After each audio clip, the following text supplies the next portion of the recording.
2 ஆண்டுகள் கழித்து அமெரிக்காவில் கண் பார்வையற்றோர் கழகம் தோற்றுவிக்கப்பட்டது. அதன் அதிகாரப்பூர்வ பேச்சாளராக அவர் நியமிக்கப்பட்டார். குறிப்பாக உடல் ஊனமுற்றோருக்காக பேசிய அவரை பல நாடுகள் பேச அழைத்தன. 1930ஆம் ஆண்டு தொடங்கி இந்தியா உட்பட 39 உலக நாடுகளுக்கு சென்று பேசினார். பேசிய இடத்திலெல்லாம் கண் பார்வையற்றோர் கழகத்திற்காக நிதி சேர்த்தார். 1932ஆம் ஆண்டு அவருக்கு கௌரவ டாக்டர் பட்டம் வழங்கி சிறப்பித்தது ஸ்காட்லாந்தின் கிளாஸ்கோ பல்கலைக்கழகம்.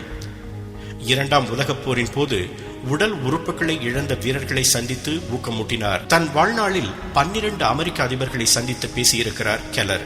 1964ஆம் ஆண்டு தனி மனிதருக்கான அமெரிக்காவின் ஆக உயரிய விருதான அதிபரின் சுதந்திர பதக்கம் அவருக்கு வழங்கப்பட்டது. தன்னம்பிக்கையின் மறு உருவாக விளங்கிய ஹெலன் கெல்லர் 1968ஆம் ஆண்டு ஜூன் 1 தனது 87வது வயதில் காலமானார்.